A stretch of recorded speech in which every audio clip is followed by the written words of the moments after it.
part of what our government institutions solve for is like not going out of business, not failing. Right. Like you guys can't go bankrupt. Yeah. Otherwise we're all screwed, right? Yeah. You don't want like that not to just happen one day because they were like, oh, we took a bet on this thing and went for the moonshot and like we went out of business.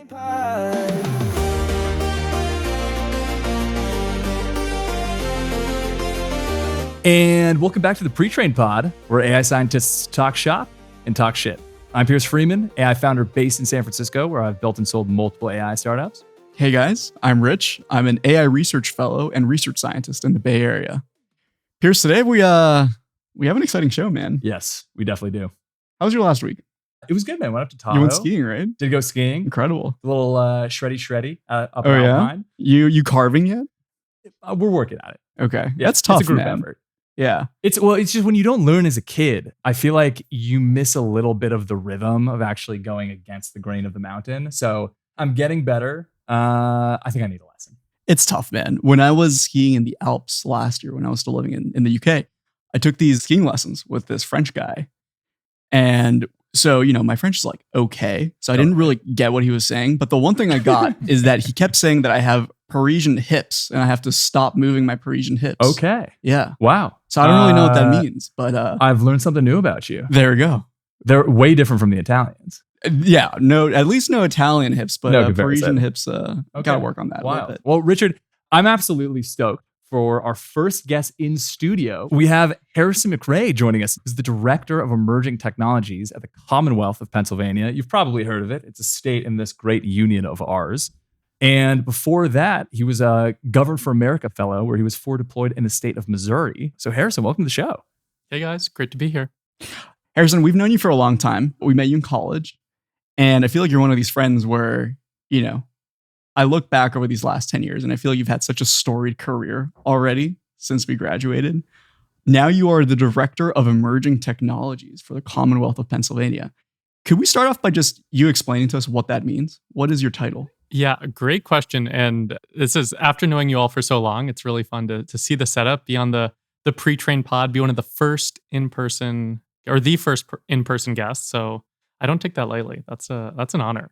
We're really the lucky ones. And it's not an easy flight. I've done that flight before when I've come out east. So thank you for being here. No, it's great to be back in the Bay. And Director of Emerging Technologies. Emerging technology is one of those things that it means a lot of different things in different spaces, right? Just like with AI right now. AI, you have different conversations with different teams, and whether it's, you're talking to folks who are, I think especially in Silicon Valley, like it's part of just the everyday language, or you're talking to folks who are just kind of exploring these tools for the first time. They don't know the difference between agentic and generative and all these different things. They're just used to using their software, and now there's all this new stuff popping up. And so really at the core of what I do as our Director of Emerging Technologies in Pennsylvania is help our organization navigate some of the kind of in-between space of technology, people, and policy.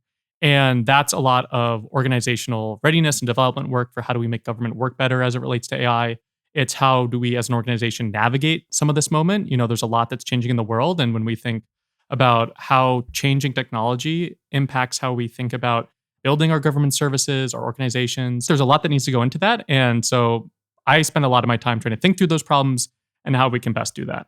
I'm here right now in my personal capacity, so not representing the state, but definitely excited to speak a little bit more about some of AI and public sector and government broadly. There's a lot of really interesting things happening.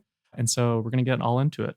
Yeah, amazing. I'm stoked. Yeah, man. Harrison, I feel like one thing that I was thinking about in the lead up to this show is we're sitting here in the libertarian Bay Area, right?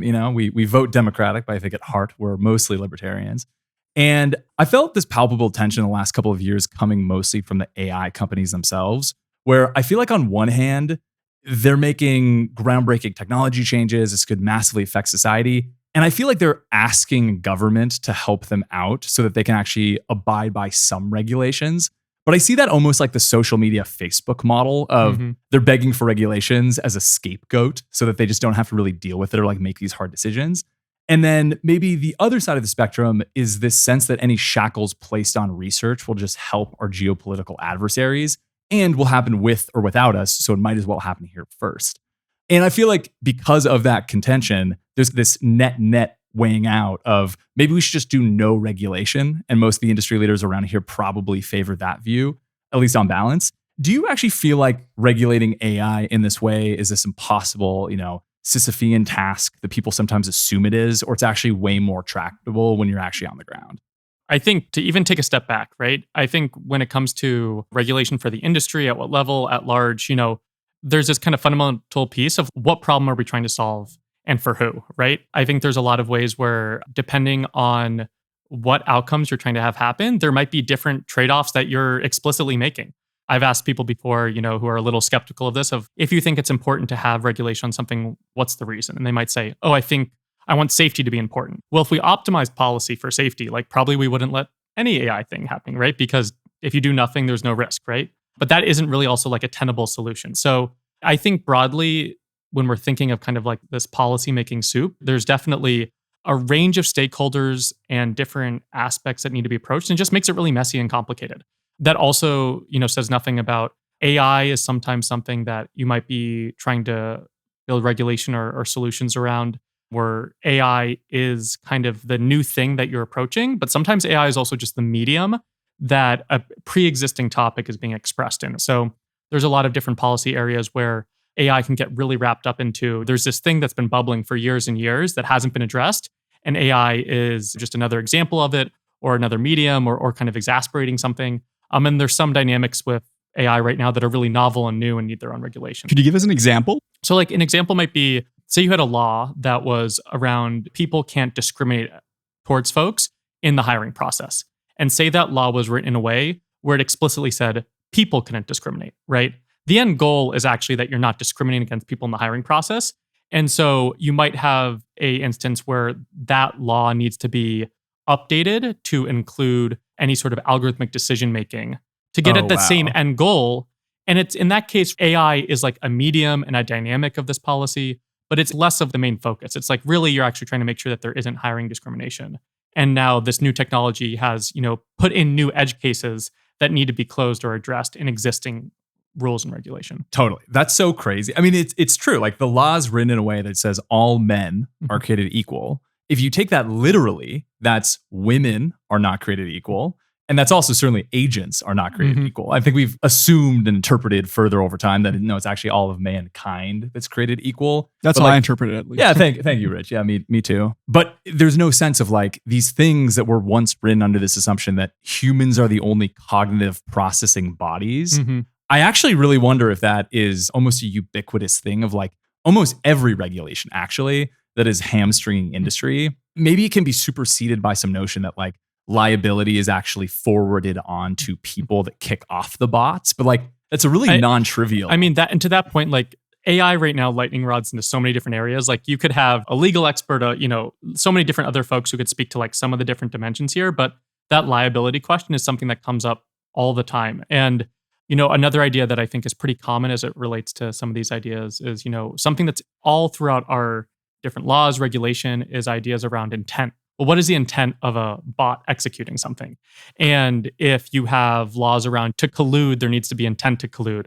Well, if you have systems that are algorithmically acting against consumers or against certain groups in certain ways, not because there's any sort of like intent in a human sense, but just because that's ultimately what it's designed to do, are you creating loopholes in certain types of rules, right? So topics that are really complex, it's really easy to collapse, right? And so I think there definitely is a little bit of a knee-jerk of we shouldn't have different types of AI regulation. It slows things down. These are issues.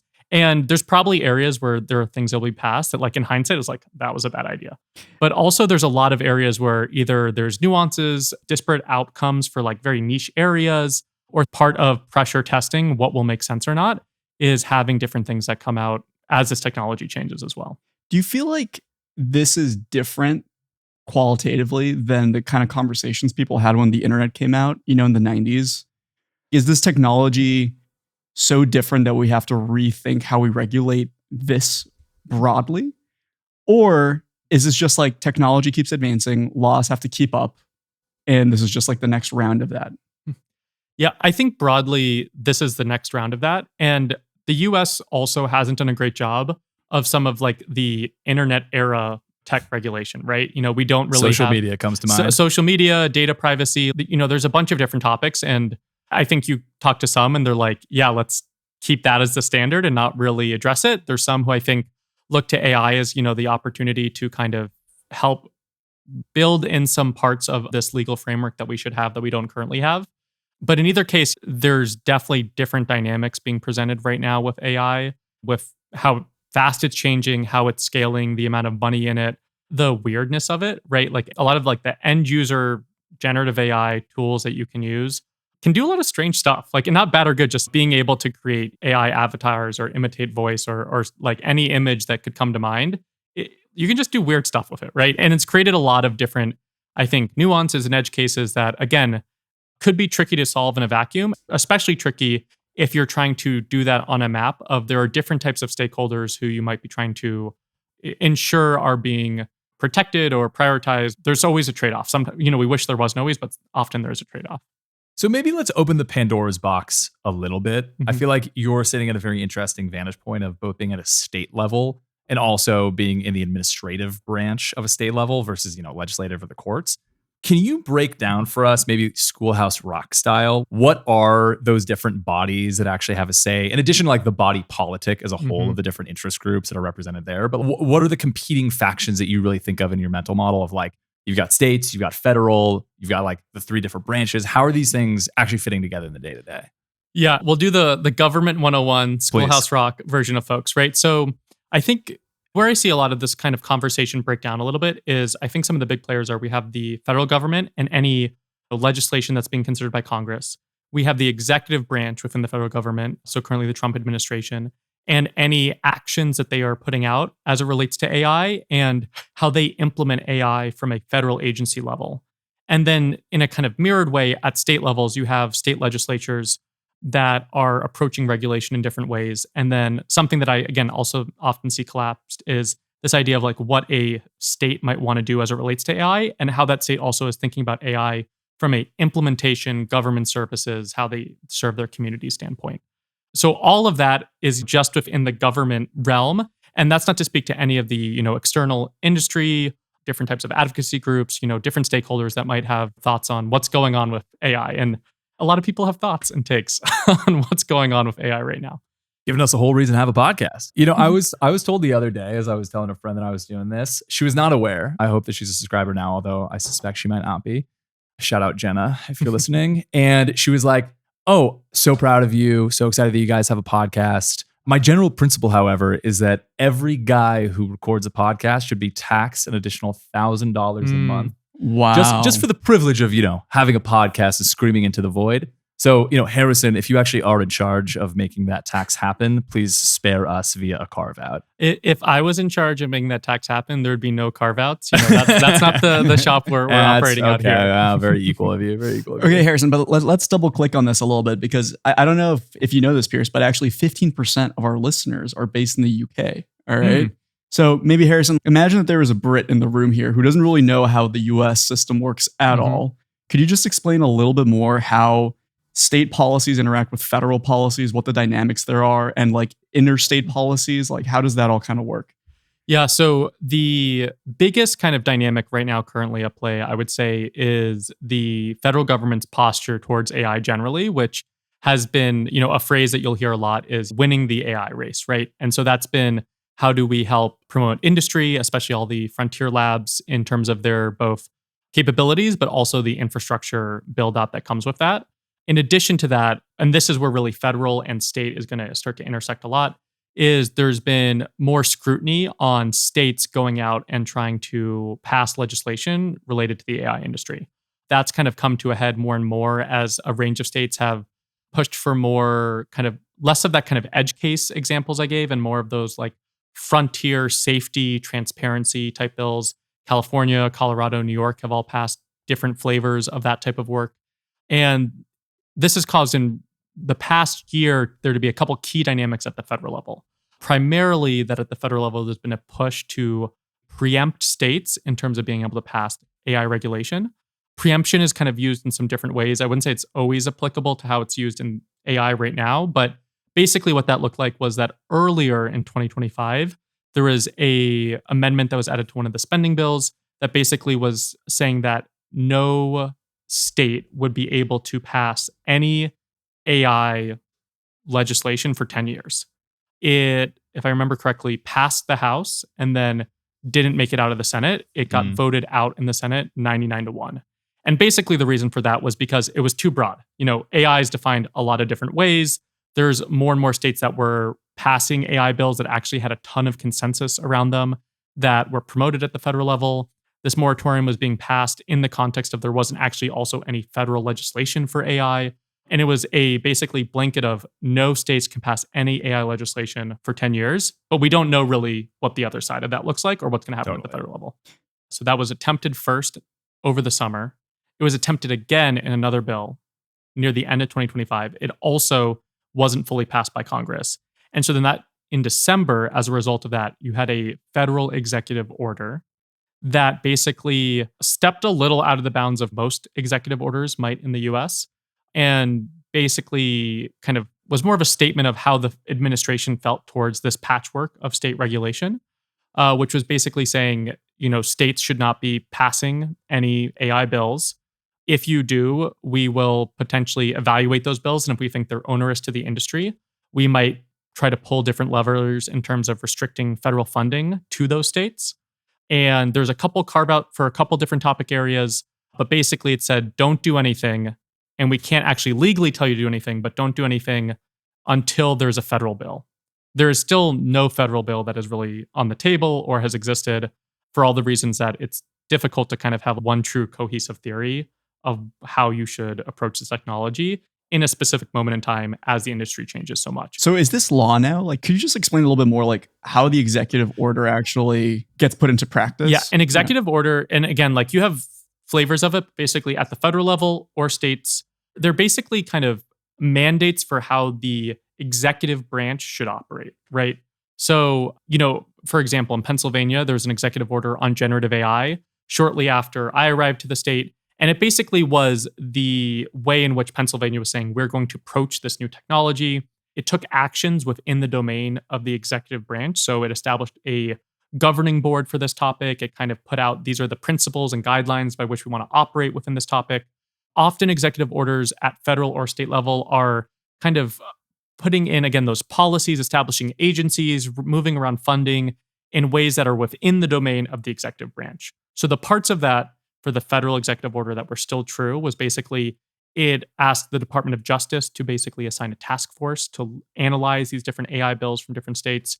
It basically noted that any bills that, again, it evaluated as onerous, the agencies that pass through different types of federal funding to states and cities, that funding could be restricted if it didn't like the bills being passed in states. And it basically then urged Congress to collaborate with parts of the administration on an AI bill. Ultimately, an executive order says a state isn't allowed to do this, which this one kind of said. That isn't actually really how executive orders function. They are not laws. They are more directives to the agencies that executive office is over. Okay, so if Trump says, hey, executive order, you can't train super large language models anymore, it's not like the police can then just show up at Mark Zuckerberg's house. It is not a law. It is not a law. It is not a law. And so it's a suggestion. It's a suggestion. And I think, there's enforced with a pretty huge apparatus of the federal government, though. Right. Yeah. And there's different levers you can pull there. And, under the Biden administration, there was also an AI executive order that did similar things where, encouraged industry to do X, Y, or Z, as does the Trump one. And, I think there is still value to being able to kind of signal, this is the direction we're going. This is how we're approaching it. This is how we view some of the work at the agency level being in coordination with external stakeholders. But yeah, it is not a law, right? So right now, there's basically in the executive order, a couple of different date benchmarks in terms of how this executive order be implemented by agencies. There hasn't really been too many updates on that front, to my knowledge. And you have had some states still, their legislative bodies continue to pass legislation or introduce bills. So we'll see kind of how this comes to head if it does. But it is in the context of depending on how you want to kind of paint the bounds on AI, there's over 1,000 bills, I'd say, across different states that have been either introduced or passed that are related to AI broadly as a topic, right? Wow. Crazy. Yeah. I feel like it's probably worth double clicking on the state side of it because this continues to happen and the EO doesn't really restrict states from doing this in the first place. I did want to point out though that the very first prefix of the EO I thought was really interesting. Or to your point about the Biden administration did have an EO around AI as well. And this whole Trump administration EO is kind of justified on this grounds that the Biden administration was being overly restrictive for AI companies to be able to do this work. And the preamble was exactly, I revoked my predecessor's attempt to paralyze this industry and directed my administration to remove barriers to United States AI leadership. Do you actually have the impression that there were legitimate barriers under the Biden administration for this kind of work? And like, what were you hearing from people in the industry about this? Yeah, so I think as just like one context piece, I think for whether at like a, mayoral office, governor's office, federal office, it's not the most uncommon for newly elected officials to overturn executive orders of their predecessor. So, language aside, like I think that as a dynamic isn't unheard of. I think it's just tough to say, right? When I look at how different the industry is now versus, even a year and a half ago, there's still monumental changes in terms of the scale, the build out. There have been either positive or kind of negative externalities from some of this. And it is kind of one of those things where I think only hindsight will tell us where are the areas that were pushed on too much or not enough. I think generally a lot of folks in industry would say that there were parts that were too restrictive, but ultimately also at the federal level, like you did have an executive order. You did not have a broad sweeping federal AI bill that was passed. Again, it was this executive order that was really about, some of the levers with an agency to, and, there is some nuance in terms of like what agencies kind of have some regulatory power as it relates to different topics, but it would be a little bit of like who you ask, and it's hard to tell. To the extent that there were sort of restrictions, could we maybe back up a second? And could you just give us like a high level overview of what states are imposing what sorts of regulations, what restrictions currently exist between different states? Are there certain like patterns that emerge that you see across different states? Yeah. And this is, I think, one of the areas where Bay Area thoughts on like regulation, AI are often like very different from stuff that I think is happening at states or in legislative bodies, where it's, when I think of some of the conversations I've heard from folks here, it's a lot of concern on broad sweeping legislation that will cut down the whole industry and kind of, I would say, just like these more omnibus like AI bills, and that being kind of some of the worry. Maybe that's not the case for everyone, but that's kind of how I hear some of the conversation. And I think also makes a little bit more sense in the sense that in California, there has been some of these more kind of larger frontier monitoring bills. But at the end of the day, a lot of the most common bills that are popping up in states are much more targeted. They're much more nuanced areas. And the big common thread across a lot of states right now is around protecting minors as it relates to AI. This has come up in a handful of different areas over and over and again in states. One is AI being used to basically create or distribute child pornography, which I think if you talk to a lot of people, it feels like a little bit of a no-brainer of, yeah, it should be illegal to do stuff with child pornography. But to kind of one of my examples earlier, there's some loopholes with how many of those, CSAM bills are written, where if you're using synthetic, basically content through these images, does it count as that same type of pornographic material? And many of these bills are saying, yes, that still does. And so that's an example, right? Like one of the most common types of bills that's happened in a lot of states. And if you were to say what counts as AI regulation, like to me, that definitely counts. And I think generally people would say is like actually probably a good thing that we have. I would also argue that like is probably better for the industry to try to push some of that out. Do we also see data privacy stuff? A little bit. There's more and more of that. Kind of like in Europe, that seems really like top of mind for Europeans. Totally. The data privacy legal foundation there is just so much more robust than in the US. And, there's definitely folks who I think would argue pros and cons of GDPR and some of those dynamics relative to the US. But we just aren't starting from that standpoint. And we aren't really starting from like broad federal legislation as well. And taking specific like targeted state action on some of those more broad sweeping parts is really tricky.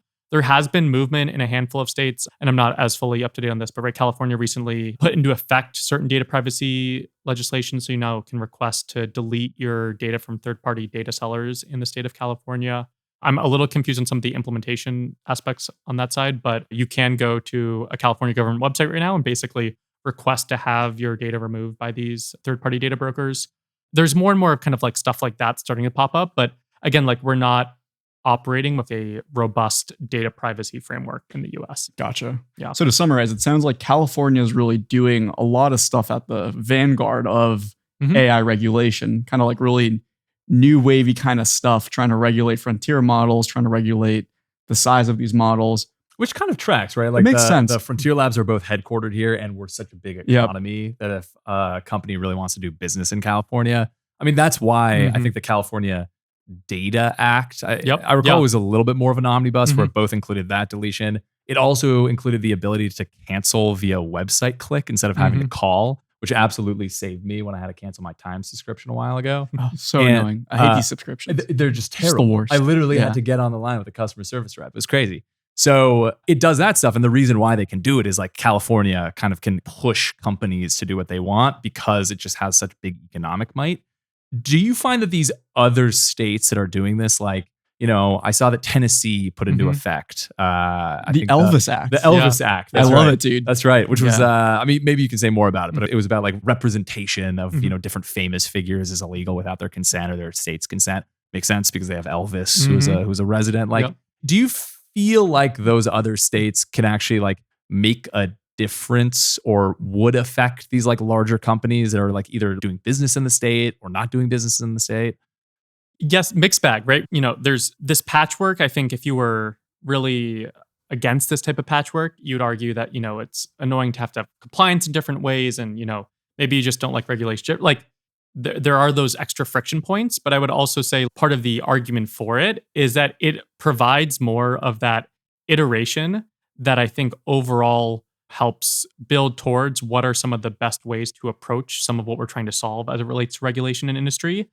And so even if a state like Tennessee, maybe they have trouble either enforcing the laws or the implementation or going toe to toe with some of the larger curvatures of industry, even if they have a very like targeted bill that creates a lot of friction, if it's successful or if it is actually having the types of outcomes we want, that also then serves for a model for other states, for the federal level. It's like the different states is a laboratory. Yes. Right? Yeah. And there's a lot that's been written about how different states can operate as these testing grounds. A lot of US history is around different states enacting different types of federal versus state policy and legislation.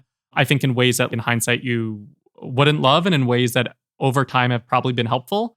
But again, you know, to your question of what difference can like a small state having a bill around this, I think one, they can offer that opportunity to kind of better explore as in a technology emerges, like what are also the legal and systemic frameworks we need to think about to kind of move in parallel with it. But then two, also just, you know, different areas have different types of constituents, different needs, and naming it the Elvis Act, like Nashville, you know, people are really concerned about the industry and music and people having ownership of their likeness. And so like that was a priority area. And so I think there are some, you know, benefits in that front. But do you think when Trump writes these executive orders, he's really just looking at California first and foremost?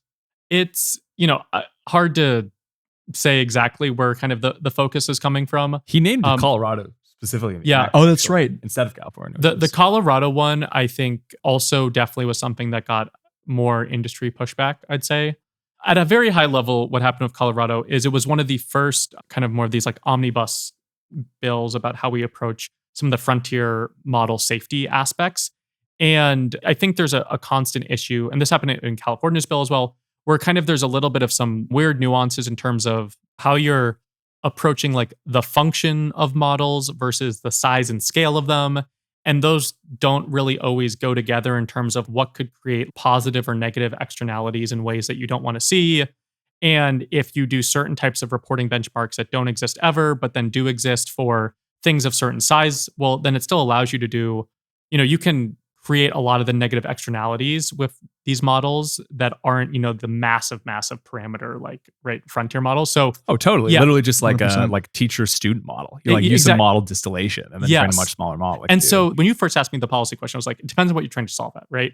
And if you're trying to solve at some of these existential risk questions, if one of the only ways you're tracking it is the size idea, like maybe you're missing the mark a little bit there. And I forget all the specifics with Colorado, but I believe basically, you know, you had some of that misalignment of terms of like negative functions, like negative uses relative to size.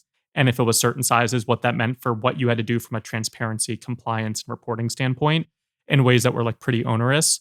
And I believe Governor Polis, the governor of Colorado, when he signed it into law, he basically signed it saying, this is the first step. This is better than nothing.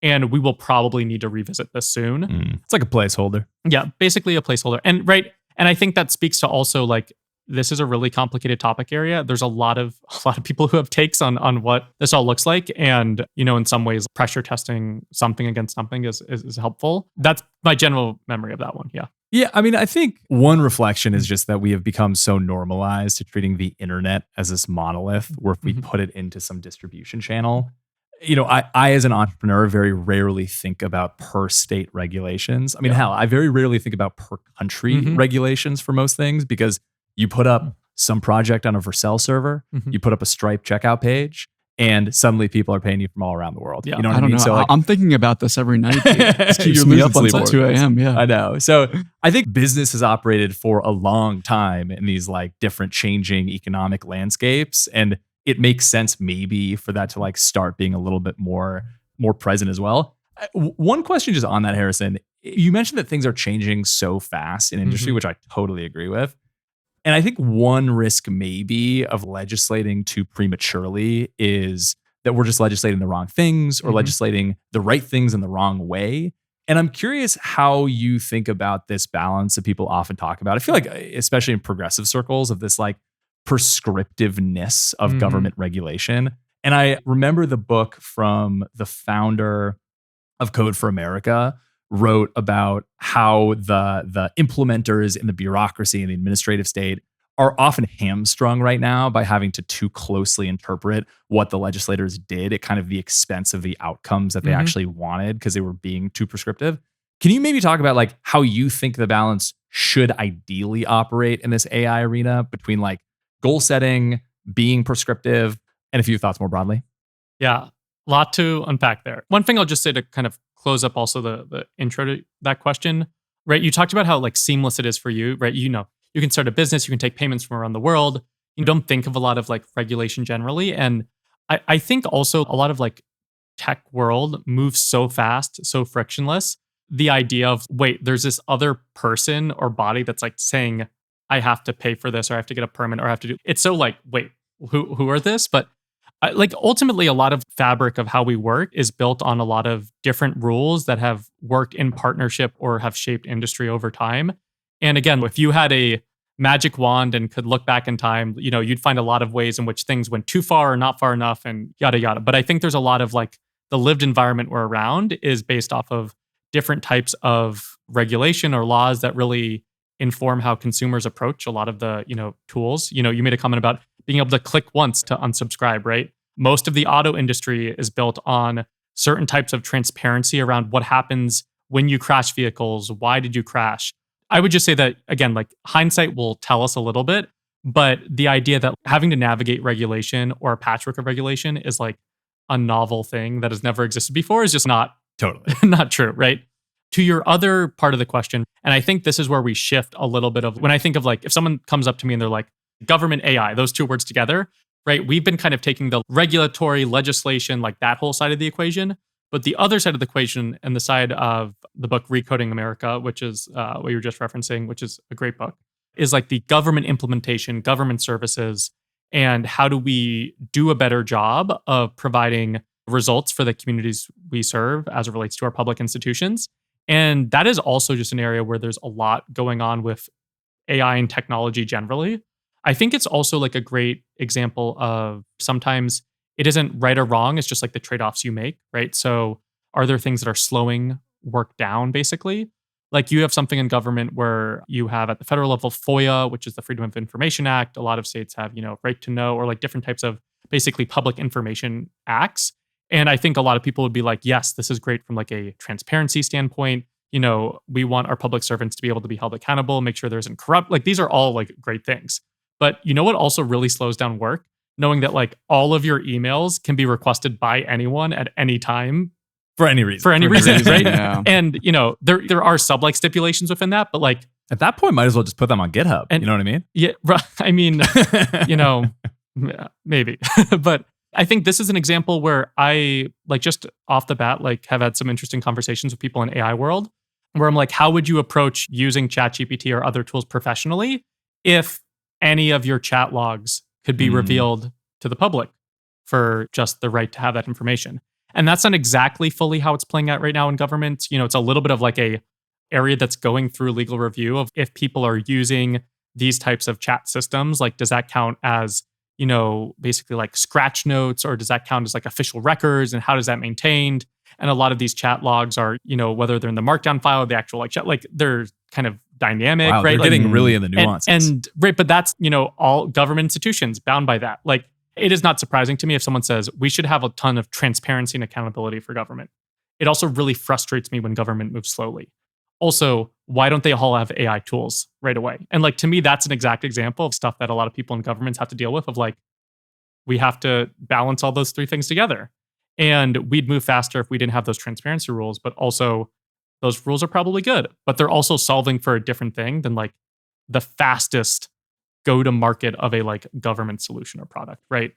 And Harry, how do you think about AI laws when they include certain like enforceable clauses that attach quantitative measures to what can and can't be enforced? So I'm thinking, for instance, like there's a golden number, like 10 to the 18 flops or something like that. Models that exceed that size in both the California bill that passed recently, as well as in previous executive orders, that number is cited as this like hinge point or this special criterion that's used to determine when a model becomes too big and needs to start passing certain verification before it can be released. How do you think about these like numbers that are sometimes encoded into law, and should we be doing that in the first place? Like, when is the right time and place to try to quantify these sorts of like parameters? And like who, I guess, like should that actually be in the regulation when regulation is so hard to pass and update these days? Or is that something that you think should be left to bureaucrats? And is there any risk to leaving it to bureaucrats? It's really interesting. Yeah, it is tricky because I think if you draw a line in the sand, it's really easy to find a ton of examples where like that line probably doesn't make a lot of sense, right? But if you also were like, this is a changing dynamic, how you scale models is dynamic, to everything we were talking about before, where it's, the size and scale doesn't necessarily correlate to like the harm you can do with different types of systems. If you just said, well, if you're potentially a bad actor, please opt into that, right? Like that's also like ridiculous. So I just think there isn't a perfect way to do it. But part of what you're doing also by having like a concrete number is you mean that it isn't kind of like an arbitrary decision every single time, and there's a consistency towards it, and you can very clearly apply that consistency. And maybe, again, that doesn't mean that it should be that number for that reason over time, right? But kind of to my joke before, it's like, if any sort of like dynamic or relative scaling number you were going to use, you would also find ways in which it didn't make sense or was inefficient at certain times, right? So that's less to say that I think it necessarily is the right number. You would have to really pressure me to like say what a right number is, because like it's just things are changing so fast. But again, if we took an approach of everything that wasn't like 100% air gapped all the time in perpetuity, like then we could never do anything. I mean, the industry doesn't take that approach to building software, right? Like it's easy to get caught in a little bit of a trap of like, if this isn't perfect, like it should never. Yeah, totally. Yeah, it's kind of an interesting question. I wonder if there's a legal basis for that. And we don't have to necessarily speculate on that, where you can't target individual firms for most legislation. I wonder if it's almost a scapegoat for that, where like, if you actually ask people that are in the industry, they're like, these 10 labs, like the frontier labs and the neo labs are the main people who are like really doing this cutting edge research. And in addition to some of these Chinese and European labs, they're the most likely places that any like big advancements that are problematic would come out of. It's not going to be Richard and I hacking on our one GPU array. Well, maybe it will be, but like you know what I'm saying. Hey, we're not ready to shut out the world. That's true. That's true. Sorry, that's next episode. That's next episode. So it almost feels to me like if they could have picked these like 10 frontier labs, they like maybe would have, but then they like had to pick a number and kind of backprop into the size of these GPU arrays. Who knows? I mean, one thing, Harrison, is I feel like when these laws are on the books, it is the job of the administrative apparatus to actually enforce them regardless of what they say. And like the courts kind of tie into that too. This EO, one of the enforcement mechanisms for the Attorney General, Pam Bondi, to actually go out and sue states. There are all of these different mix of like players that are involved in here. Do you feel like they actually have the technical capacity to go out and try to assess these things? Like if we leave this work to the bureaucrats, like are they aware of what a petaflop is? Is that it help calibrate my expectation of what we want to let the AG actually enforce in practice? Yeah, it's a really great question. And again, I would also frame it as a real problem, but also not something that like hasn't existed with government or institutions over time. Of like technology continues to evolve, and we need to continue to make institutions that can be responsible to that, right? certain agencies at federal and state level have done better jobs in terms of being able to meet that moment. And part of it is, around how they construct it. Do they properly fund those agencies to, do the work, hire the expertise? There's a lot of initiatives around how you bring great tech talent into government agencies at all levels. We're talking there's a lot of different ways that this can play out, but I think the most painful moments of government understanding technology, I think especially if periodically there's clips that will surface of a senator talking about technology and it just nails on the chalkboard a little bit. And I understand how that probably isn't the most confidence inspiring always, but also I love government work and I'm not sitting watching C-SPAN. I'm watching all of those hearings, right? And so if you're getting served on social media the clips of people in government talking about technology that make you most cringe, it's because they're the ones that you hate the most, right? Totally. And there's a lot of other people, staff, who their whole job is 100% working on these topics, right? Does that mean that in a lot of government organizations and institutions where you can't compete with the same type of industry salaries and compensation in different pieces, are you going to have those same people? Probably not, but you have tons of people who are dedicated public servants who are really, really good at what they do. And again, being good at what they do might not mean that you also are the foremost AI frontier lab researcher, but it might be that you're the best at understanding how these types of systems metastasize in societies and how you navigate some of those trade-offs and stakeholders, right?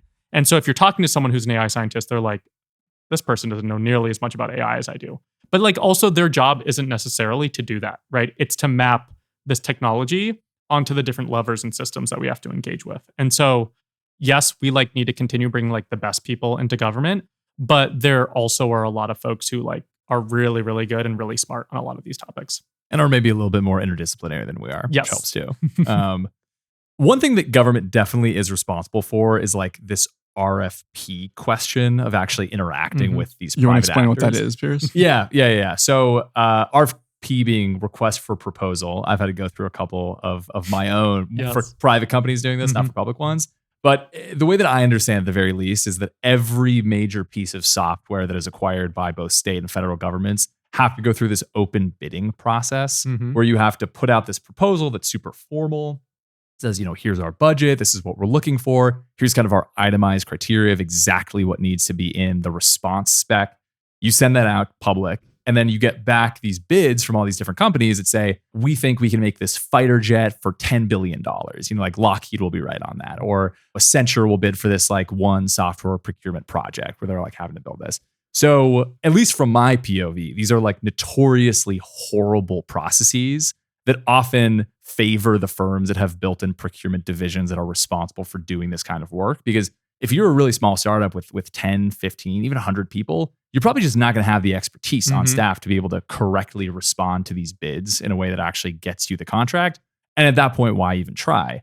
So I feel like that's problematic with software, but if you're going to be building things in a waterfall-based way anyway, maybe it doesn't matter if you're going with Infosys or Accenture, but in an AI space where by definition, only the startups and these frontier labs have the most cutting edge stuff. Do you feel like you've seen or you get the sense that the government RFP process just hasn't stayed up with the times? And I guess is AI any different from software that way? Yeah. Or is it just the same thing?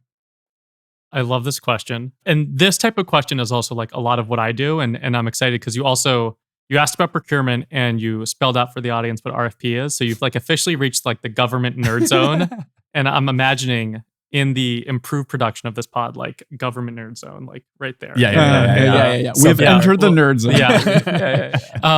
But so government procurement is a whole, you have people who just both functionally in their work on government procurement, and then institutes that are how do we fix government procurement? There's a lot just wrapped up into it. And it's really come to a head, in past couple decades because of how software and technology in the digital age works and what that means for how organizations buy technology, use technology. And it's really tricky, right? You can have, state and federal procurements for technology that from the time people are we want to buy something to it actually happening, it takes 18 months, right? That is, a lifetime for a lot of other types of organizations. I would say these procurement systems can be a huge challenge. I think a feature of it a little bit also though is, if I had to ask you of what would be the number one categories for different AI companies doing certain types of functions like in 18 months. I don't really, you all know a lot about AI, and I wouldn't really necessarily like trust your take on like who are going to be the category leaders. And because the space is so dynamic, like almost forcing a little bit of, as a government institution, you're not like just jumping at the shiniest object when there's a lot of public pressure to be like, oh, you have to be innovative in doing these things, isn't actually always like the worst thing. I would say when that compounds over time, which is what's happened, like you're trying to catch up and you keep purchasing legacy technology. And so that's definitely a challenge. I feel like you hear like NASA still using like Fortran, like some thing Yeah. coded in the Yeah. 1970s. And there's like one dude who still knows how to code in this like ancient language, right? And Totally. they keep buying this software because if they change it, like who knows, like things might crash, right? Yes. Now, Rich has also now entered the government nerd zone. We're all nerds here. We're all in the zone. Baby. But wait, yeah, to separate these two pieces, right? I think there are a lot of like interesting problems and solutions in government work that come from this idea of like, no joke, you're literally operating in an organization that could have like hundreds of years of legacy technology, right? There's a benefit that comes from starting something new and fresh and having a clean slate, right? And even for like what, the tech of an organization that like might be in the Bay that's 30 years old, they've updated that a lot. But even like the life cycle of like a 20-year-old company is still like 10% of the life of like a state government, right? And even though that government's changed a bunch over time, there's just a lot that compounds there, right? It overall can make it really difficult to continue to build systems that are durable, that are forward-looking. I would say, honestly, there's a lot of emphasis and momentum around how we modernize government services and institution. Like, I think in some ways, like Doge was like the first time people heard this talked about, but like there's tons of orgs that really for the past decade have been like really hammering on like, how do we build technology service delivery and modernization efforts that like meet the moment needed for a lot of government organizations. And like every government has like what you were just saying, where there's like legacy programming languages where it's like, you have a handful of people who've diligently worked at it for a long time, who kind of like hold the keys to how to do that. And procurement can, slow it down. But overall, I think like things are progressing and moving forward. So can I play devil's advocate just a tiny bit? Yeah. Okay. Because I could, you could say, hey, sure, the government, has as its customer base the entire American population in the case of the US government. But, like pretty big TAM. Google, Meta, they probably have more customers than the 300 odd million people in the US, right? They probably have a customer base of like 1 billion or 2 billion. Yeah. And they seem to be able to keep up with the times, right? Like you see Meta updating their tech stack all the time. So I could see some people saying like, well, look, maybe the reason that Meta is forced to do this is because they just have competition. And the US government, they're a monolith, right? It's not like there's like two governments competing for like the better government in the US. It's just like the US government. Yeah. If you don't like the tech stack, well, like, all right, well, we're kind of stuck with it because there's no competition. So like, how would you kind of like square that dilemma there a little bit where people might say government inherently, because they're a monolith, because they're a monopoly, isn't forced to basically keep up with the times or update their stack. They don't care about the user experience because fundamentally their users can't go anywhere. They're stuck here.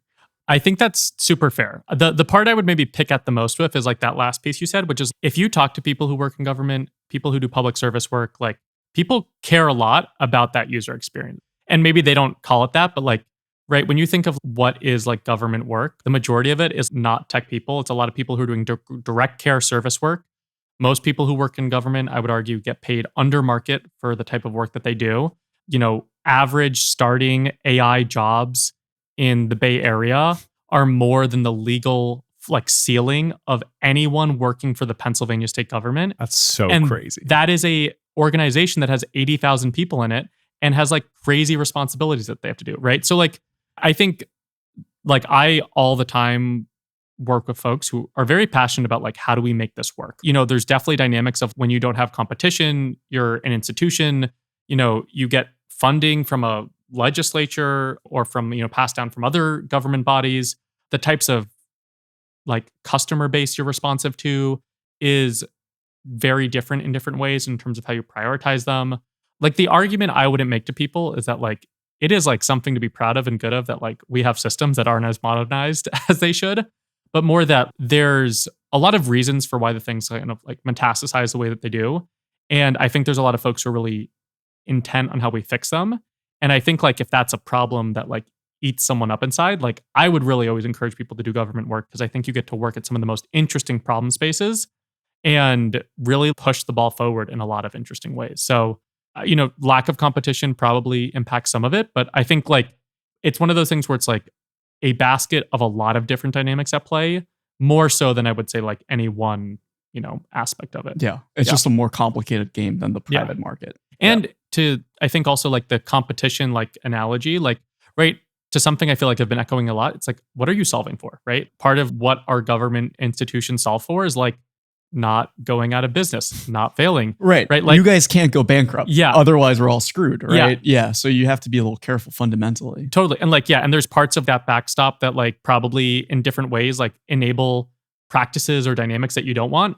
But there's also like dynamics where it's like, say you're in California, right? And if you're someone who gets your healthcare from the government, you get food assistance from the government, you're in an area that might be affected by wildfires and natural disaster. You don't want like that not to just happen one day because they were like, oh, we took a bet on this thing and went for the moonshot and like we went out of business. It's just like a fundamentally like different dynamic, right? And it also nukes people's trust in government. I mean, like California, per your point, the fact that we were trying to build high-speed rail for the past 15 years and have a line from Bakersfield to Merced or something, like I will never vote for that again, which is a huge shame because I'm definitely a public transit advocate. But we tried something that was a moonshot once, failed horribly. It's been billions of dollars over budget. So you've got to make kind of progressive wins. I will say, I do wonder whether or not, to continue the devil's advocate point, I do wonder whether or not software is just a different kind of beast than like typical historical government procurement, because the procurement model works really well when it's a government contractor like Lockheed or Raytheon, that one is a behemoth, probably is the only one that has the expertise. You might disagree with that, but like I think it works vis-a-vis there are only certain organizations in the world with a kind of headcount, know-how, clearance levels, et cetera, to be able to maintain a project over the course of 25 years and actually see these things through to delivery. I obviously never would bid on a Pentagon project for that reason. That's not really in my niche. Software is kind of one of these funny things where like the person that's probably writing this software that's bespoke at Accenture is going to leave in 4 years. Like the institutional knowledge that you might think you're getting if you work with one of the big shops is kind of non-existent. I think the more realistic thing is you're going to get some code deliverable. You're going to have some maintenance contract. The main software engineers are going to rotate off the project, and then it's going to be shunted off to some like secondary team. That's kind of the same as if you just had like gotten some deliverable from some startup and said to a group of contractors, hey guys, can you maintain this over time and separate out the two different packages? And maybe without really belaboring the point, I'm almost wondering if you guys are buying AI software and you say, hey, maybe this frontier lab, maybe we want to buy from Mistral, totally, right? Or from Thinking Machines. Like if they're out of business in a year, that's going to be a problem. Let's get the weights, let's get the architecture, let's get the PyTorch, put it on prem. And then worst case, you can hire some ad hoc ML engineers to just fix that thing and maybe fine tune it over time. Give me your most compelling pitch for why that's a bad idea. Or maybe have we found something new in government procurement that we should push for? Love the whole premise. I think also some of what I'm arguing is not necessarily like that things should stay the way that they are. Like I do the work I do because I think there's a lot of opportunities to make things better, right? But more of just try to like better paint the problem space that we're operating in instead of like procurement is bad, thus like, it's all dumb, right? And that's not what you're saying, but like just kind of like give that more texture. I think to that example you have, there definitely is more that at different levels of government they're doing to be basically like create more flexibility with like procurement vehicles. And that's everything from having different types of like pilot vehicles for new technology, where if you're in with certain types of like spends or parameters or like vendors meet certain types of restrictions, like you can much more easily move forward quickly with different things. So there's a lot more like happening in some of that in-between space, I would say, that is like overdue to be responsive to just everything you're saying in terms of like software is a little bit of a different beast and how you go about it. And there's also a lot of really compelling solutions by providers that navigating procurement processes is like a timeline that isn't feasible for them or doesn't make sense for them, but they actually would have like a product that'd be great for, different types of government needs. To the on-prem, how do we deploy this piece? I think there's a lot of interesting questions around like how government thinks about deploying AI solutions for things, right? And that kind of like model you just described, I think is definitely something you're going to see in some different spaces. These organizations like really are like not operating with like a net surplus of ML engineers, like often like a net deficit Really? of them, right? Like, and so like, what does it look like when you like maybe your ability to host something on-prem is not like you going out and buying GPUs today. It's like whatever you had that you maybe purchased 20 years ago, right? And so the less of a no, but more of like there's going to be certain organizations where that makes sense for them, and others where, I think kind of like the buy versus build trade-off also makes more sense. But I'd be kind of curious from your end, if you were talking to a government and you were like, well, where the technology is going, what would be, Rich, to your example, there's going to be a person who's like sitting in a government organization who still knows how to code this one language that's required for the systems to not fail. What's your pitch of where agencies or governments should go so that they don't end up like that in the AI era? It's tricky because I think my answer has actually probably changed in the last 6 months. I think the field of AI is experiencing this like pretty foundational shift from there being like one LLM, one set of weights that you just interact with, to now more this almost like an adoption of like the microservices paradigm that was really popular a couple years ago. But that translated now into the world of LLMs, where now, there's this idea that we have like 10,000 agents that are kind of like all working together in synchrony on some really hard task and are calling on tools via MCP servers. And there's like this like orchestration of different models that are somehow like interacting with each other in some really complicated way. That I think makes it even harder to just procure one set of model weights or one set of model providers, because the whole idea is like, let's be flexible with these LLM agents. Let's have them just be provided by different providers. They can use different tools. The LLM should itself know when to call another LLM and when to call another tool. And you shouldn't really be prescriptive with which sets of tools you give it, right? That's the whole take at this point. Mm-hmm. It's almost like the LLM should be able to do the procurement itself, right? And that makes your job so much harder at this point, because it's almost like antithetical to the idea of government procuring software and saying, we're going to use this set of software. Because now the idea is software can procure itself and code itself up, right? Mm-hmm. So, I mean, I think if you were to ask me today, I would almost say maybe we should think about procurement in the space of LLMs as procurement the way that the Defense Department does it, where when you're building one of these like aircraft carriers or whatever, right? There's so many moving pieces that you have to bring a lot of that stuff somehow in-house, I imagine. And so I imagine that the Department of Defense, or I guess the Department of War now, has like obviously an in-house team of engineers that work and orchestrate this process themselves with other external players like Lockheed Martin, Boeing, whatever, right? And they're sort of like building out this thing like in-house, but with the help of certain consultants. Something like that, I think, has to be the case going forward. That would be my bet, at least.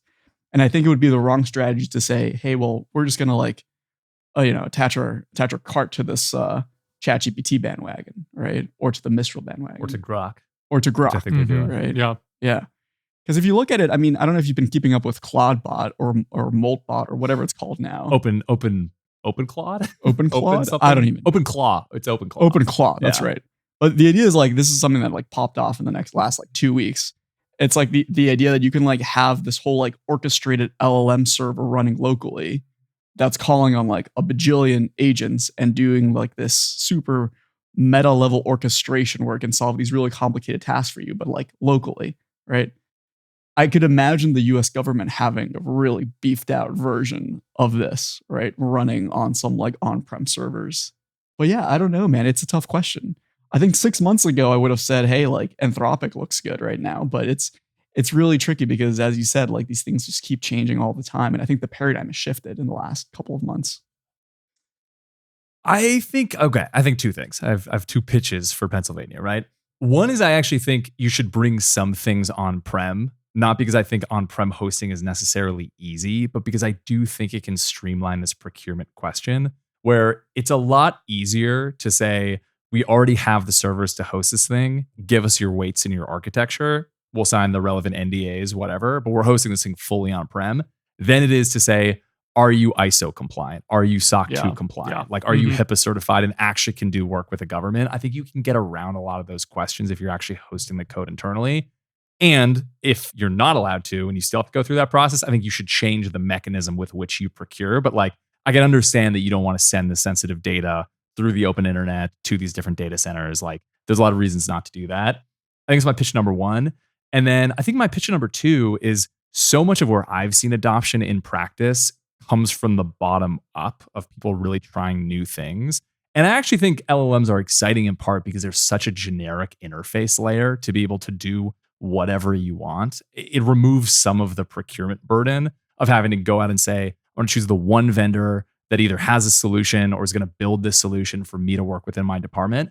I honestly, at this point, would probably say, go to the most sophisticated coding model that exists right now. It's probably either Opus 4.5 or it's Codex, latest version, extra high, like whatever.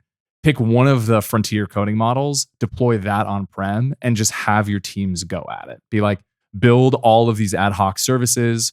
We're going to give you some base hosting layer where you can keep these, again, on-prem. It's secure. It does whatever workflow you want.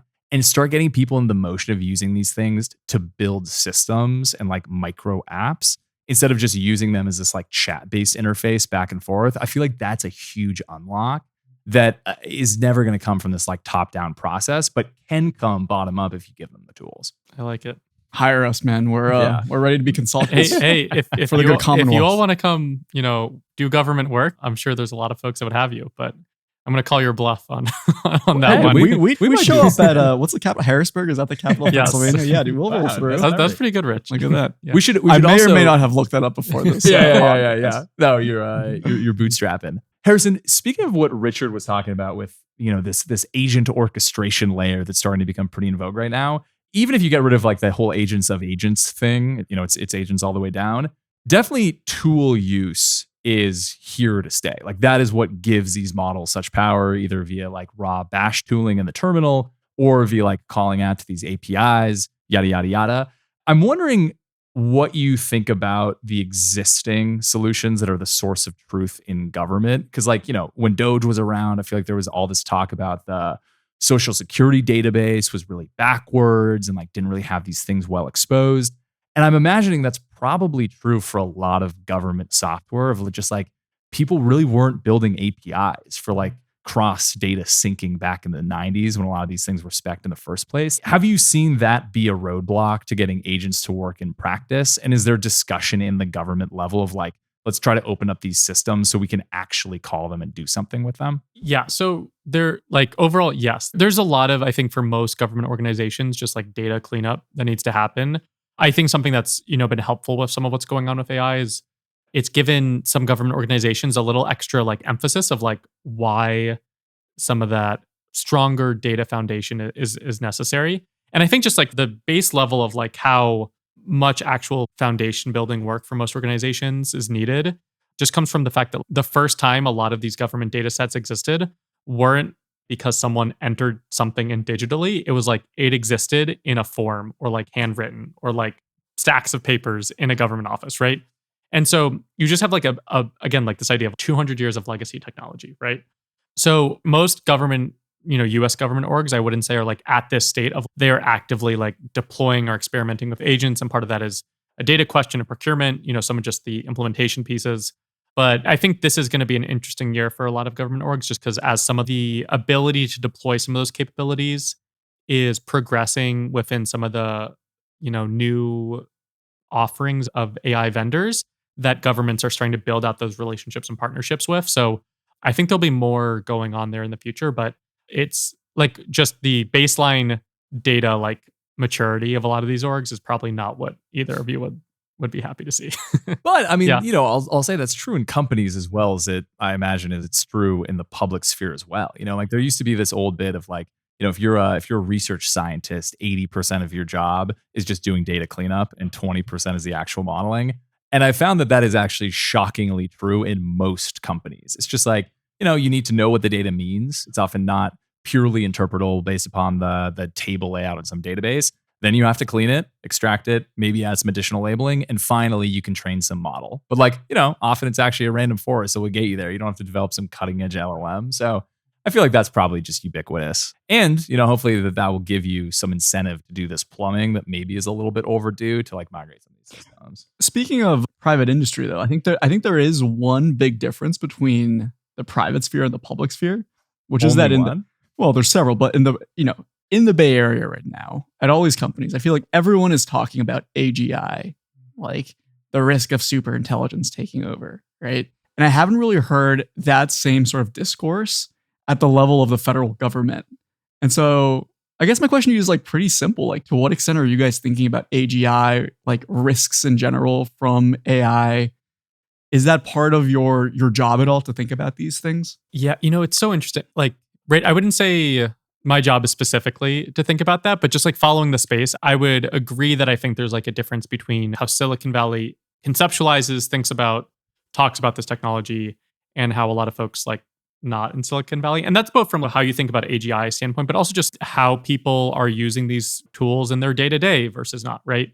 But on the AGI front, it's in some ways like the externality risks or like some of these big frontier bills have like in their own words and ways kind of like tried to get at a little bit, like this fundamental idea of these things become really powerful and we don't necessarily trust all the outcomes that are going to be produced by that. But I don't think from the AI side it was viewed as like those bills are protecting against is AGI. But I think depending on who those policymakers are, like that is kind of like an idea that comes together. I would not say it is like a top of mind topic for me that I over index on. Like there's so much work that we need to do. And there's so much of this topic that we need to navigate. And there's a lot that I think it is helpful to be trying to think like 2, 5, 10 years out, but also what that means for governments or kind of society at large, I think there's just like a lot of open questions. And so we'll see. It's interesting because in the UK, and obviously I was a PhD student there, so I'm pretty aware of this. The UK government has these kind of like RFPs basically. But where the RFPs specifically target security and safety. And I remember there was one that was a grant, I think, for £1 million for anyone who could study the internals of language models, right? So they were giving out $1 million to anyone who could come up with some good proposal for, hey, can you like come up with some good metrics or some analyses of what is going on in these foundational language models? And it feels like somehow in the US, we haven't really had that same beat, or we're not really focused as much on that at the level of the government, but at the level of industry. Anthropic has built an entire business, has raised billions of dollars on the promise that if we can understand the internals of these language models, not only will it be safer, but we can also steer these models to better behavior.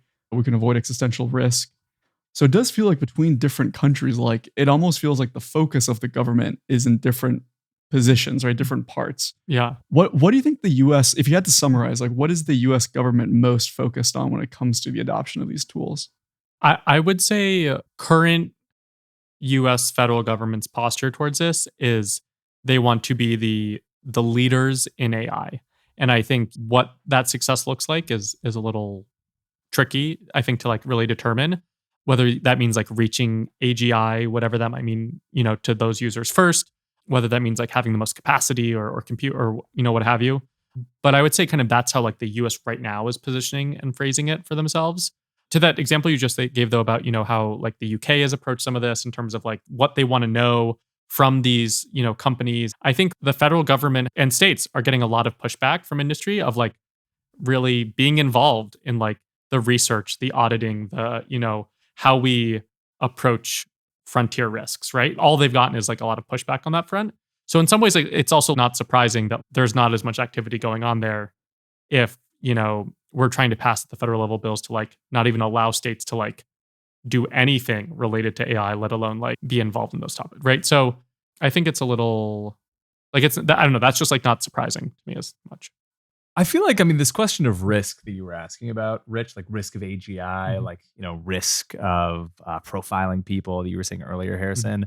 Obviously, I think model providers think a lot about risk, but it's often like more consumer risk of like, how are people going to use these things? Or like, are there biological threat vectors, which overlap with what government cares about, but isn't necessarily the same thing always. And it also kind of dovetails into the procurement point that we were talking about, but it feels like this is a space where it's very easy to kind of introduce this notion of everything bagel liberalism, where it's like we put in this RFP, all of these different requirements. This has to be super risk-free, like yada, yada, yada. I'm sure you've written some of these RFPs or have read them or have talked to people that have written them. Like, how do you guys think about the risk that's actually articulated within these specifications of like what risk you're trying to index on? And like, is that evaluated through the pilot processes when you're deploying these solutions? Like, what is the bounds of risk when you think about it from a government POV? Yeah. So how we manage risk and who holds that risk, right? I think is like essential to a lot of government work generally. There's certain parts of that that often are like out of your hands, right? Because of federal laws, state laws. Like we have a lot of statutes, regulation around what government does with your information, with your data, with your spending, all these different places. So there's like kind of a base layer of just like things that have to be followed, right? I do think how I like to think about a lot of this is really trying to be very clean on what is it we're trying to solve, right? And pushing that issue a little bit more and using that as like the venue to kind of pressure test, okay, well, these are the other trade-offs that are introduced. Who's okay with that? How do we approach that? But is it really getting at this core thing we're trying to do? And generally, we hope that that core thing is like advancing missions of, how do we better serve folks with our services? But, it's tricky, right? There's just a lot of solutions that, right, don't always have a perfect answer, right? There's trade-offs that you're going to have to make to the everything bagel aspect of it. Like, that sounds delicious, by the way. An everything bagel. I could hit an everything bagel right now. Me too. I'm more of a cinnamon raisin guy, but I hear what you're saying. Yeah, you cinnamon raisin. Absolutely. I had 4 up in Tahoe this weekend. Really? Is my go-to snack. Absolutely. Oh my God. Incredible. Yeah. Incredible. What's your favorite bagel, Harrison? everything. You hit an Raisin? everything bagel? No way. Oh, brutal. Yep. Sorry. Brutal. That's Yeah. okay. I'll take it. Okay, Harrison, I promised that we would give time for you to get on your well-deserved pedestal about people joining the public workforce. I am actually wondering what AXI you think is the most useful. Should people go straight to public service? Should people do something like Code for America? Mhm. Should there be a new modeling for America where it's maybe a bunch of ML people getting together? Like, how do you think about bringing together the right kind of expertise in maybe creative ways, so that they're not just stonewalled Mhm. in these ways that I think people conventionally associate with government? And, I could speak to a lot of startup people, Yeah. like frustrates this Mhm. mentality that especially we have here of like doing things quickly, like doing Mhm. POCs, getting Mhm. feedback. It's such a different way of working, which Mhm. maybe is unavoidable on some level, but it clearly needs to get closer to that worldview and lifestyle if we want to attract the same kind of people. Mhm. Yeah, great question. I also, just as an aside, love the idea of your new initiative, Modeling for America, which is, AI engineers as opposed to Oh, that's so models. true. Models for America. Or both. or you both, know? or both. For you two, it could be both, right? We're selling a calendar actually on our merch Yeah, store. exactly. That Yeah. you've now said it, so Risque. we'll be looking. Yeah. Sure. Yeah. Right. I think my general pitch to people is that there's a lot of like really frustrating problems in government, but there's, I think, a lot of also like really meaningful and impactful problems. And the challenge and solution space that you're working in, there's, I think, just a lot more like interesting things that you're trying to work on personally. I'm biased to the work I do, but some of these big systemic questions, questions of how do we give people healthcare? How do we make sure they're economically sustainable? There's disasters. How do you respond for folks? How do you create spaces like national and state parks that people, right? Like there's all these different things that government can do. And I think there's a lot of just really interesting problem spaces to get to work within. And that doesn't mean that government's doing things great all the time. By no means that's the case. But in terms of getting opportunities to like really meaningful dive into some of these spaces, even for a little bit, I find really rewarding. I think anyone you talk to in government, like overall generally finds rewarding. Can be frustrating, cannot always move as fast as you want, but there's a lot there. I think if you're at all interested, right, into some of the examples you were saying, like it's all the above, right? There's a lot of doing direct government public service work always needs great, smart people who are looking to help out, especially on the technology front. And I think especially in spaces where just private companies, can, compete on salary in ways that, public sector orgs can't. And so folks who want to do government service, I think there's a real opportunity to make an impact with your skills. Working for any kind of these, whether they're kind of civic tech orgs or groups on the side, there's a lot of really great organizations that do a lot to help kind of accelerate some of the great work that they're doing and help work in a mission-aligned way with government to help really advance some of that. A great entry point I like to suggest to folks is there's a really great organization called US Digital Response, which was started during COVID to basically help provide kind of agile teams of volunteers and people to help modernize and stand up, especially at local levels during COVID response, because there was so much that needed to happen during that time to really bring a lot more things digitally available to folks. And they basically run a network of technologists like volunteer squads where they partner them with local and city organizations, primarily some state as well. I think if you're looking to like dive your toe in a little bit, that is like kind of the best way to do so. I don't know what the demo is of listeners here, but there's a lot of really great like early career stuff. So like there's organizations called Coding It Forward, which is like an amazing technologist internship program to help do like special programs into government. I found my way to government through a fellowship program called Govern for America, which again places folks for 2 years.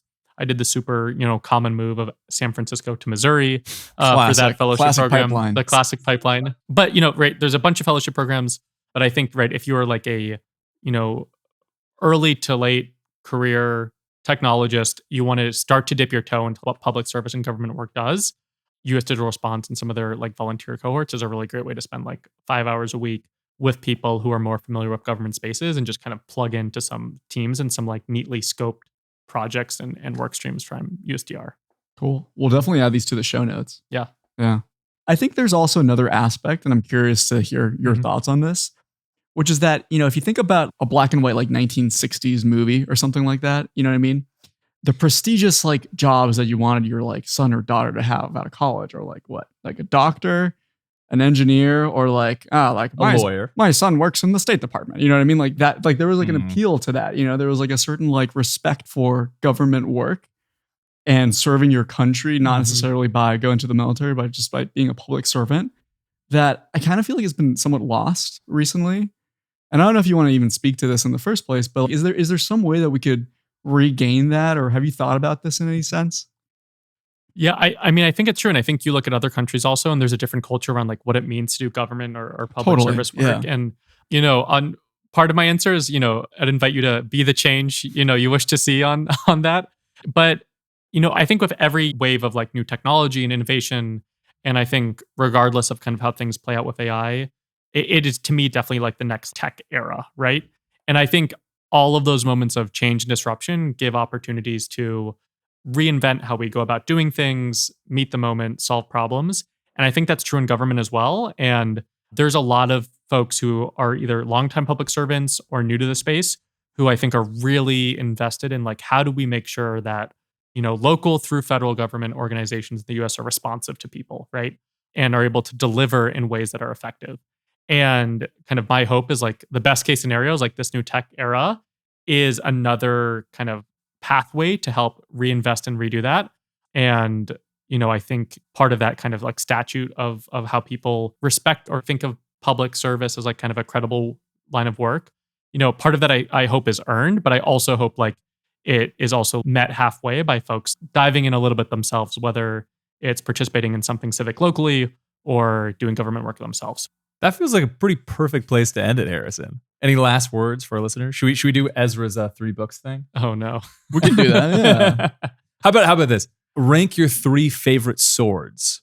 Oh, what are they again? I thought we were gonna get out without any fencing talk. No such luck, my friend. I will. If I was to do books, I'd give you my government books for people, which would be Recoding America by a woman named Jen Pahlka, who is like a, veteran of awesome government delivery work. If you kind of want to have a better picture of like, why do governments struggle to do some of these things from a technology standpoint? It kind of lays it out for you in ways that are like really interesting and will pull your hair out as well. There's a newer book also by Michael Lewis. He has a book called The Fifth Risk, which is about government, but also there's one that's like profiles of government folks. I'm forgetting the name. I think it's like This Is Government or something.